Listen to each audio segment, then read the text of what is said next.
Star Wars Episode 3 Revenge of the Sith. Yes, there's another one of these movies. I was as shocked as you were. But this movie, what do I think of it? Well, for a start, I think it is definitely the best of the prequels. However, how good is the question? Some people are saying it's the best Star Wars movie. Some are saying it's the worst. Some people say it's okay. Well, let's find out. This is Star Wars Revenge of the Sith.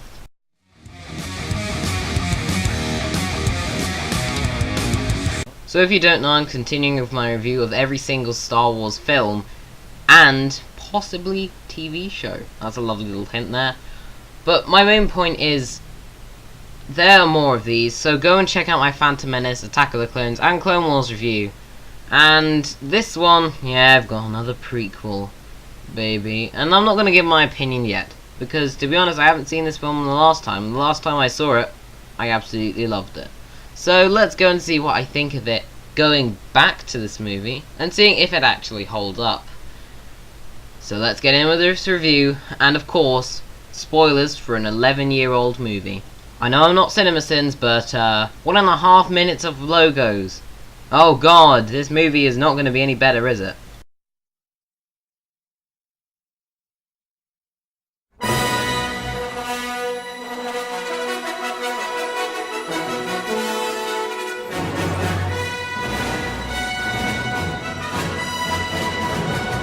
Oh no, not another one of these.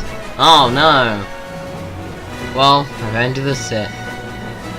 Featuring Hayden Christensen and Ewan McGregor really trying. But I just want to point out this opening crawl here, being one of the best and one of the worst ones. There are heroes on both sides. Evil is everywhere. Huh? What? And also, the fiendish droid leader General Grievous. Who? What?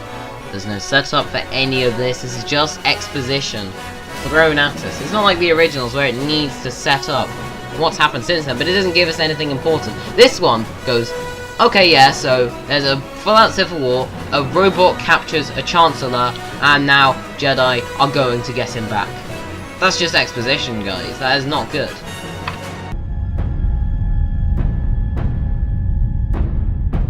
Okay, this bit is pretty cool, to be honest, though. What's happening? And I gotta be honest, this opening shot is pretty good, with just the silent, beating drum, and all of a sudden, pow, in come them. We get, like, a third-person style of the interceptors just flying around in this battle. It's pretty cool, but there is one problem I have to point out, which is the CGI is an utter mess. Look here. It's so completely messy and random that I really can't focus on this film properly, just because it hurts my eyes, to be quite frank. I wish I could enjoy this part, but to be honest, I found it pretty hard. Anyway, I still enjoy this opening, so let's not ruin it here. Lock onto him, R2. Oh no! I think he just ruined it. Directly ahead. One thing I need to point out is this movie's playing catch-up. It's instantly showing us the characters and what they are. And, to be honest, that's a good thing. Oh no, I'm actually enjoying a Star Wars prequel.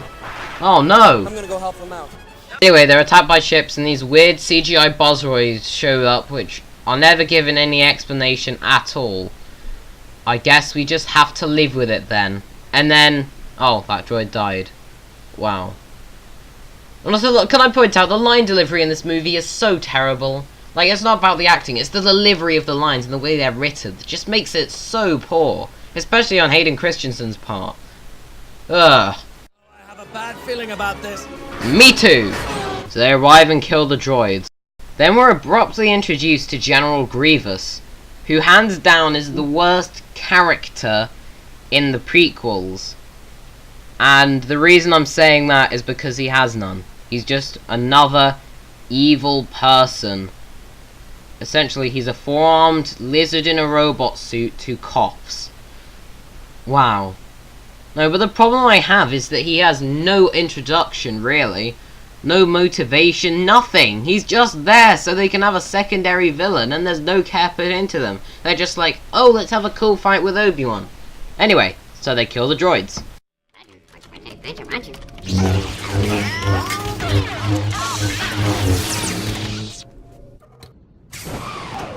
Thank God, finally they've reached this. Oh my god, it took them 10 minutes.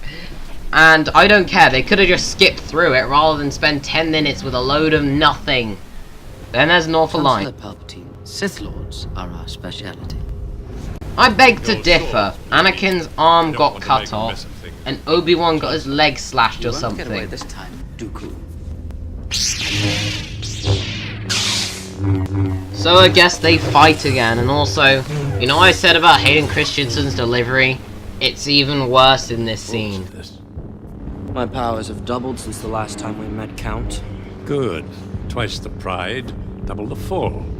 That's the problem with this fight scene. It's so brief and has no tension, not to mention the delivery and comedy never lands, so it just feels boring. That was not funny.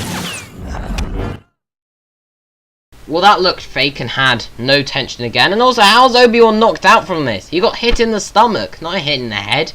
He should totally still be there, and then Dooku puts things on his legs. He's fine. So they fight some more until Dooku makes a rookie mistake, as you see right here. What the hell is this? So anyway, Dooku loses his hands and Palpatine does something really out of character. Kill him. Oh, I wonder if this guy's a Kill villain. him now. Anakin kills Dooku. Hooray.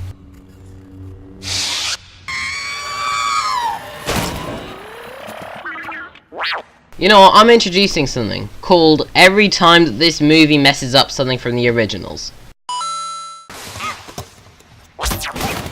Anyway, there's this completely unnecessary scene with Grievous, which is only here because A, Grievous, B, they fight. P.S. The music's really good! Then Grievous escapes, and they land the ship. Well, that was pointless. And that's my problem with the first act of this movie. There is some really good writing and stuff in here, but the delivery and little things like the CGI, the delivery, and so on, really bogs down this opening for me. Anyway, it's okay. So they arrive at the Senate, yay, with the Millennium Falcon for some reason. And there's a strange CG-filled conversation that no one cares about. In fact, the CG here is so bad. So awfully bad. Anyway, after politic talk, we then hopefully can get something interesting. General Grievous will run and hide as he always does. He's a coward. But That was such poor writing, George. Do a retake or change the script or something. So we see Jar Jar and C-3PO all of a sudden as gold. Thank you. Then Anakin meets Leia, Padme. And Padme has some news to break to Anakin. Annie, I'm pregnant.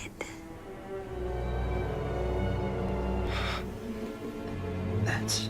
Poor acting and writing.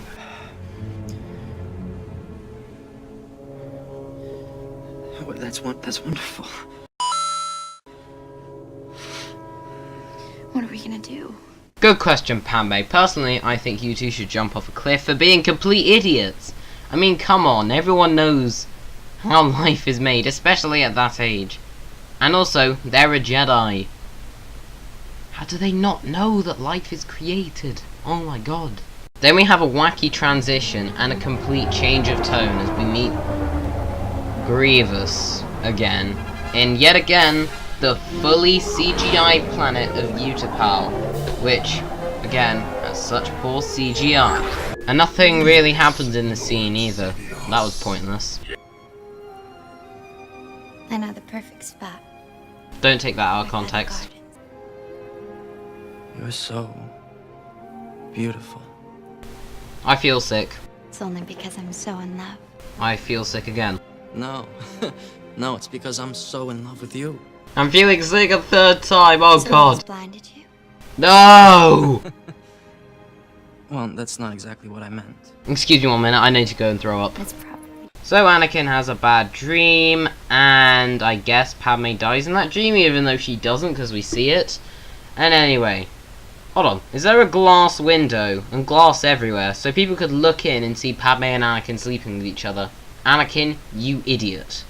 Then we have a meaningless therapy session between Anakin and CGI Yoda. Then we have a scene of walking and talking with Anakin and Palpatine, in which Anakin is put onto the Jedi Council. Then the Jedis let Anakin in, but only under the condition that he doesn't become Master, whatever that means. But Anakin clearly isn't happy because George Lucas shoves it in your face. And then Obi-Wan gives Anakin a mission to spy on the Chancellor, which realistically Anakin should find fine. But for some reason Anakin takes it like it's the worst thing to ever happen for some reason.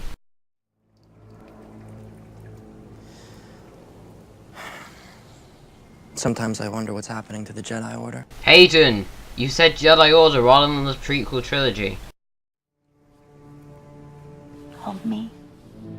Like you did by the lake on Naboo. I'm gonna be sick again. Please don't. Please don't reference episode 2. Please don't. Please don't. And also, the way they make this is it looks like Anakin's thinking, but then he never really consciously does anything big in this movie. So Anakin walks past George Lucas painted blue to meet the Chancellor for an opera, even though it's not an opera. We'll be able to capture that monster and end this war. People are saying that the opera scene is a really good scene, and I beg to differ. This scene again has poor writing and delivery choices by Hayden Christensen. You see, the Emperor / Palpatine is the only person who really gives a performance which is never bogged down in this movie. Which is pretty good in this movie, but then when he's talking face to face with someone with the acting talent of a stone, it's pretty hard to get over it. You ever hear the tragedy of Darth Plagueis the Wise? So anyway, then we have a story inside of the Star Wars mythology, and this scene could have been, it would have almost been perfect if Hayden Christensen wasn't a rock. Well, anyway, this scene is really well said by the actor who plays Palpatine. I believe his name's Ian McDiarmid.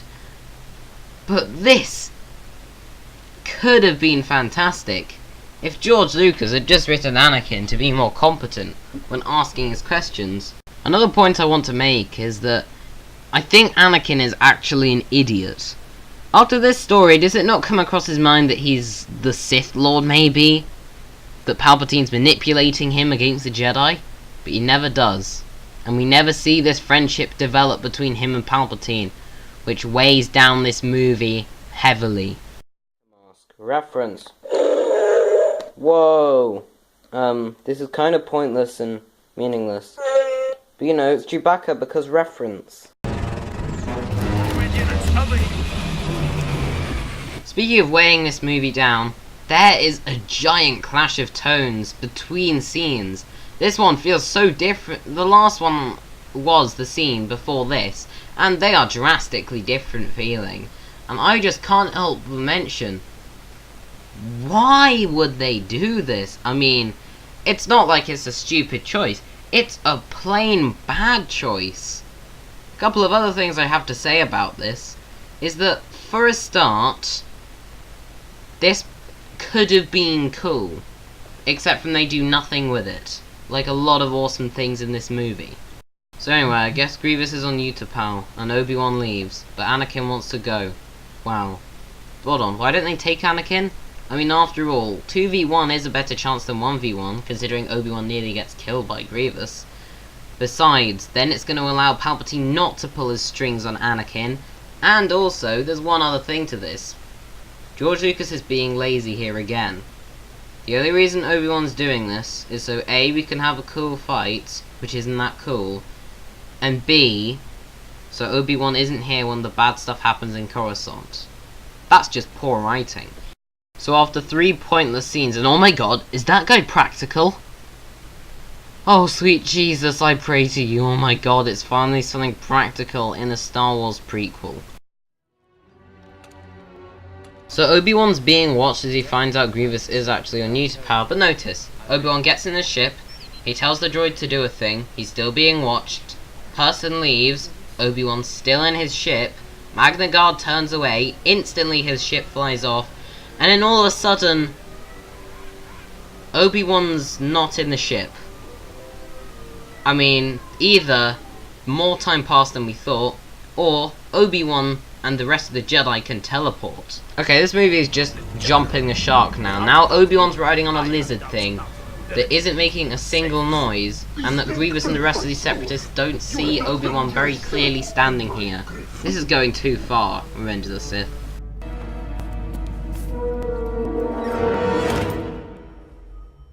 Obi-Wan, you're an idiot. You just jumped in the middle of a huge droid army. Obi-Wan should be shot and dead already. You idiot. So a pointless fight starts between Obi-Wan and Grievous, which is only here A, to fill time, and B, because it looks cool. However, with no motivation or any tension whatsoever to the scene, it's only here just because George Lucas is attempting to entertain children and fill up time for some reason. And that's the problem. Grievous has no character. All he is he's a baddie. We don't know his origin. We don't know why he's doing this. He just is doing it. It's not like Dooku, who was trained by the Sith. You see, when we got his origin, it made sense. He was a Kalish warrior that was only saved by the Separatists. And that is the problem with this movie. None of the characters have much depth to them, so we don't care. Speaking of no depth or care, we're here with Anakin. Yay. And now he's talking with the Chancellor, walking and talking in a really monotone, boring manner. Only through me can you achieve a power greater than any Jedi. Learn to know the dark side of the Force, and you will be able to save your wife from certain death. What did you say? Yeah, how did it take so long for Anakin to notice that this guy was a Sith? I mean, my god. He's been dropping hints like crazy, and I'm sorry, how it should have ended and hit the nail on the head. There's so many plot holes in this movie. Anakin is a complete idiot. And, well done. But you know what I find funny?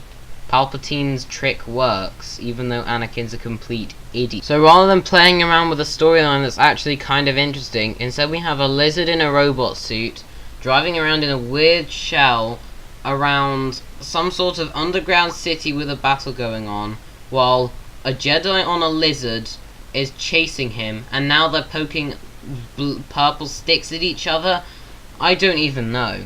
Anyway, Grievous and Obi-Wan fight for a bit. Do you get the message? So Grievous gets shot. That was a waste of time. Thank you, Obi-Wan, for killing off the one character with potential. Oh wait, I mean, thank you, George Lucas, for ruining this character. So uncivilized. I think he's talking about you, George.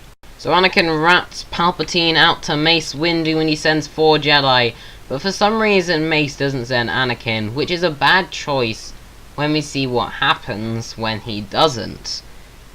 If Anakin had showed up, Palpatine would have probably attacked Anakin as well, and he would have seen 3 Jedi get killed, and seen all this violent stuff from the guy he admires. So, Mace is behind Anakin's turn to the dark side. Oh my god, who isn't behind Anakin's turn to the dark side? What next? George Lucas is the evil Sith Lord? Oh. And what I'm really disappointed with is this scene. People say it's amazing. No, it really isn't. It's just a boring scene, again, to fill more time. I don't really feel any conflict in Anakin, just because I feel like they've never really done anything to prove that he's conflicted. Other than them saying, Anakin is conflicted. Anakin is conflicted. That's not the way you do it. Then we have one of the coolest Jedi walking in a cool way, and probably the best actor in this film turns around in a cool way, and this scene is built up to be so good, and we get poor dialogue. In the name of the Galactic Senate of the Republic, you're under arrest, Chancellor. Are you threatening me, Master Jedi? No, he's offering you a glow stick. What the hell do you think, old man? It's treason, then. Oh my god, Palpatine just did a barrel roll. Hold on. I don't think Lucas gets this. The way you make someone look powerful is by them being good at what they do, you idiots. Wait guys, conspiracy theory. Kit Fisto is still alive. Look, his body's disappeared. Is it? Oh no, it's just lazy camera work by George Lucas. Then these two have an arm wrestle which looks like they're holding in poo. What the hell is going on? You know, I understand the motivation between these two, but the fight itself is so bad.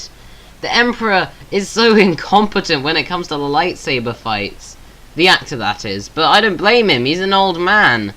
But the way they make him look is so over the top and almost comedic. He doesn't look like a master, he looks like an idiot. I was right. The Jedi are taking over! No, it means that you're a Sith and Mace Windu is threatening you because you're a Sith. No. No. No. Oh no. To be honest guys, this is actually probably the worst scene in the movie. Just because it starts off really cool, then immediately turns to bad dialogue, then a really poor, underwhelming fight, then some really poor dialogue, and then this is meant to be conflicting, but I'm not feeling the conflictingness. And also, is this how the Emperor got his scars? From lightning his own face? No, but then something weird happens, which is, as again, poor dialogue, and a very goofy Emperor, but then Anakin isn't conflicted at all, and then he becomes a hypocrite, because he wants to kill the Emperor, because Mace Windu wants to kill the Emperor because he's too powerful, but then Anakin doesn't want that, even though he killed Dooku, who was as powerful to be kept alive. And then all of a sudden the Emperor is powerful and is all goofy and stuff, and the cinematography is so poor in this movie. I just can't stand this movie, really. And this is ultimately the biggest failure in the movie. Anakin's turn to the dark side isn't a turn to the dark side. It's him trying to save a man who he shouldn't even be saving, for reasons that then he realizes is hypocritical, because it turns out the Palpatine lied. So essentially, even though Anakin was conflicted going, what have I done, he's still gonna be the Sith assassin. And that is the worst part of this movie, which is that Anakin's turn to the dark side is not a turn to the dark side. It is so poorly done. In terms of the writing and the delivery and everything in this scene, really. The only thing that's good about it is the portrayal from Samuel L. Jackson. I would have said the Emperor, but he's so goofy in this movie that I can't take him seriously. Even now, he looks so weird. My god. Every single Jedi, including your friend Obi-Wan Kenobi, is now an enemy of the Republic. But there was no plot, and there's no proof of a plot. That's the problem. They never explain this. At all, which annoys me so very much. And also, Anakin doesn't even object to Obi-Wan being murdered. Oh my god, I hate this movie.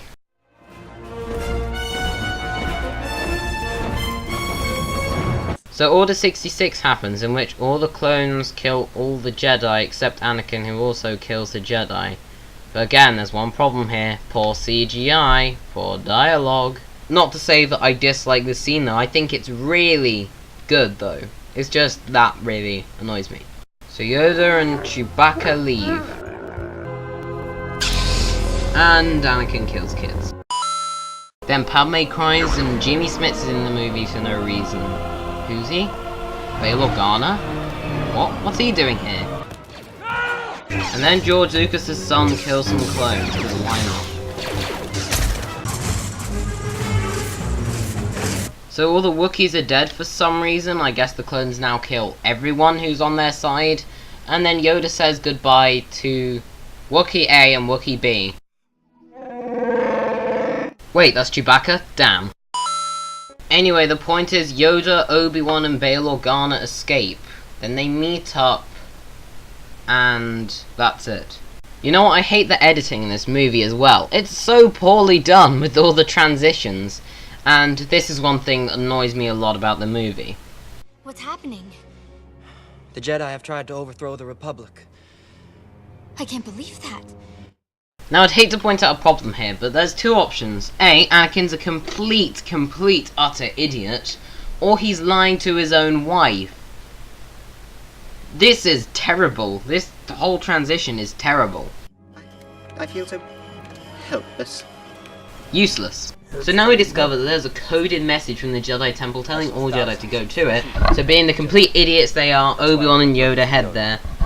And Bail goes to the Senate. Great. And Anakin is sent to kill the rest of the Separatists, including Newt Gunray. In the meantime, Obi-Wan and Yoda kill all the clones. So this entire thing was pointless, except for one reveal, yay. Anyway, now Palpatine, using his power over the Senate, announces a galactic empire in which he's a dictator. Hold on. How does anyone let Palpatine do this? How does anyone? I know there's a Rebel Alliance, but that's absolutely tiny compared to the Empire. What? So this is how liberty dies. With thunderous applause. I'm gonna be honest, that was a cool line, but next scene, Anakin kills all the Separatists, and we have a very useful scene here. A scene I've been looking for so long. Anakin kills Gunray. Yes! Yes!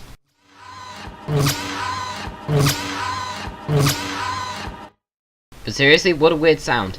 Anyway, Obi-Wan and Yoda instantly dismantle the message that made it pointless, but of course they're really here to find out that Anakin is turned to the dark side.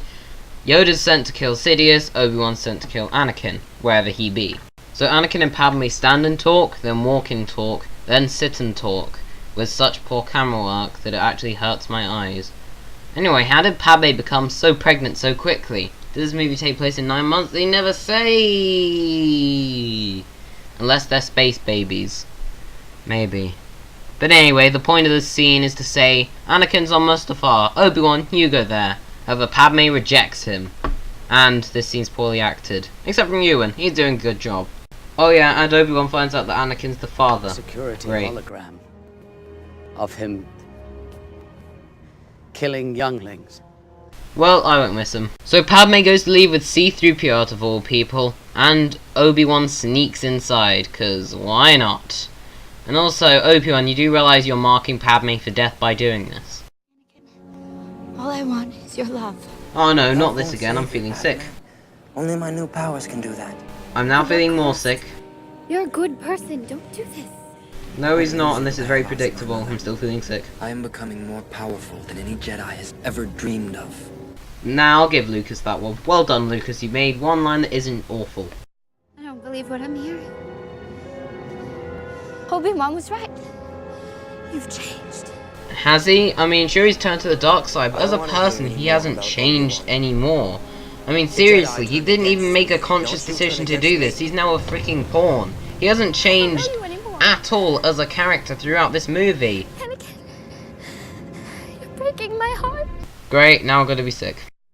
Let her go.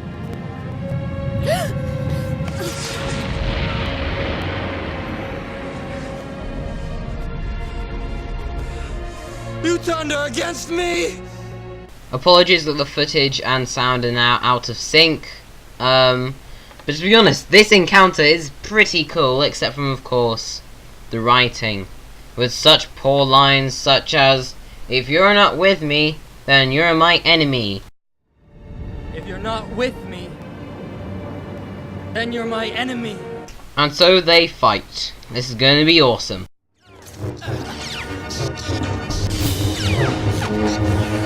Oh my god! Did they actually just screw up this fight scene? This looks like a freaking dance. This is too choreographed. It looks like they're purposely trying to hit sticks. And what's worse is no one ever feels pain, no one ever feels emotion in this fight. No! Then Yoda walks into Palpatine's office to take him out. Only to get his butt kicked immediately. At last, the Jedi are no more. Not. Then Yoda kicks his butt. Oh! I hate this mob mentality that people have. At last, the Jedi are no more. Hold on, why did Palpatine's voice change? You mean all of a sudden, it's gone from sounding lighter, now it sounds weirder. And goofier. At an end your rule. So we have a final showdown between Yoda and the Emperor, and Anakin versus Obi-Wan. And this could have been really cool, except from look at this fight scene. All of it is CGI. Yoda's CGI, I'm pretty sure the Emperor's CGI at this point. There's no point in him not, is there? Because Ian McDiarmid can't do this fighting. We saw. But yeah, it's just... why? And to be honest, this is pretty unnecessary, considering you know both of them are gonna live. It's not that cool of a fight. It just looks like some people waving around a sword and a guy getting very angry. And speaking of this, what the hell is this? They're just waving their lightsabers around. Like, that's the problem with the fights in the prequels. They look more like a dance in which you wave sticks around rather than, you know, a fight, which annoys me so much. And to be honest, with little character, especially in the Yoda and Palpatine fight, it is pretty annoying. Anyway, Anakin turns off the shield, more fighting ensues. So Yoda and Palpatine fight some more until Yoda decides to bugger off, which is great. And this fight is so unrealistic because of the CG, because Yoda and Palpatine aren't real and they're incredibly flipping around. And then Yoda, with the help of Bail Organa, jumps out of a hole into Bail Organa's speeder. So that was pointless. Then it starts raining lava and all of a sudden the thing melts. And they still are trying to fight while also to survive. It is not exciting, this fight's been going on for like 5 minutes, oh my god. So anyway, then Anakin and Obi-Wan on these weird floating things and we get this weird dialogue which has no substance. This is the end for you, my master. Then Obi-Wan has the high ground, and Anakin, being the complete idiot he is, jumps and gets nearly all of his limbs cut off. Well done, Anakin. You know, hope Anakin's stubs catch fire. You were my brother, Anakin! I loved you!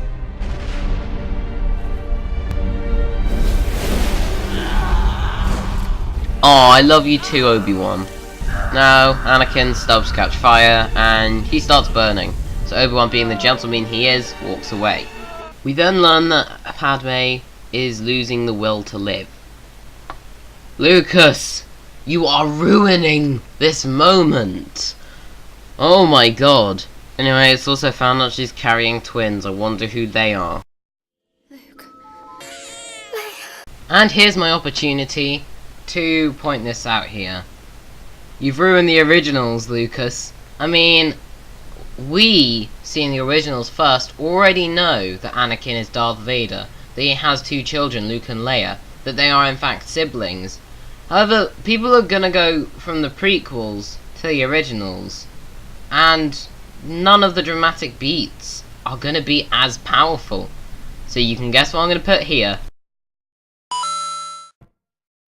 Then after 1 minute, I mean one day's worth of surgery and poorly composited CGI, Anakin becomes Darth Vader, which means one good thing for the franchise. Hayden Christensen will no longer talk. Yes!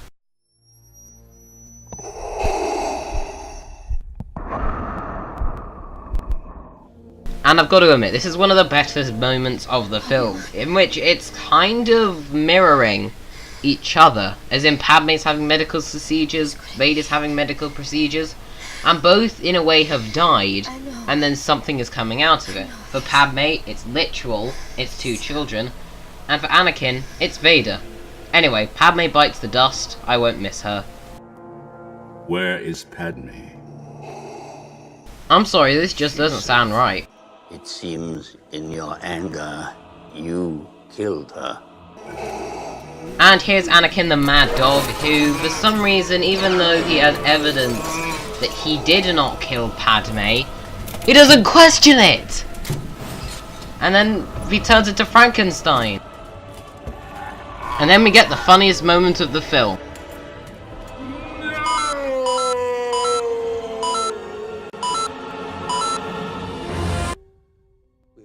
Talked of adopting a baby girl. So now there's an interesting conversation of sitting and talking with Bail Organa, Master Yoda and Obi-Wan, in which they decide Luke is gonna go with his family. Yeah, then definitely not gonna find him here. And the funny thing is they don't. And as for Leia, she's with the enemy. Yeah, that's very, very predictable. In the meantime, Yoda tells Obi-Wan about this Qui-Gon subplot, which means nothing and they don't do anything with, so it's pointless. And so our film comes to a close. Oh, I guess not. Okay, this is the last scene, right? What? This still isn't over! It's still going. I mean, we already had like 3 finishing scenes. It's still going. How many more? No, this is a new Return of the King. What's gonna happen? Oh god. Well, I might as well describe what happens in the scene. Obi-Wan gives the baby to Beru, setting up the originals. And of course, knowing this movie, the scene refuses to end, as it lasts ages, as does the movie, with pointless filler. Seriously, what's the next scene gonna be? Obi-Wan going back to his house? What? Go on, what's the next? It's over? Oh my god, thank you. Starring the one to blame. So, the moment you've all been waiting for, is this movie good or bad? This movie is bad. And look, I tried liking it, and it really does have some enjoyable, pretty good moments. Like the moment where Vader is finally born, like the moment of Anakin versus Obi-Wan, and the beginning is pretty good. It's just every single moment is bogged down by such laziness, whether it's poor writing, overuse of CGI, poor line delivery, things like this really put a strain on the movie, which is a shame. But anyway, let's go through what I actually like individually. For a start, the acting, whilst very bland by Hayden Christensen and Natalie Portman, is okay. I mean, there's only really two standout performances in this movie. Ian McDiarmid, who was Palpatine, and of course, Ewan McGregor, who was Obi-Wan. If you're wondering, I would really like to see a spin-off film starring this guy. Why? Because he actually brings character that we hadn't seen before. Anakin doesn't have any character. Neither does whatever anyone else's name in this is. The CGI is a bit mixed at times, but for the most part it's pretty bad, mostly because of its overuse. Also, this film throws in a lot of filler that doesn't need to be there, like General Grievous. This movie is terrible with the villains. There's only one who's actually worth it, which is the Emperor, but we don't know his motivation. I mean, Grievous is poor, Anakin is poor, it's all so bad. And that's the thing I hate the most.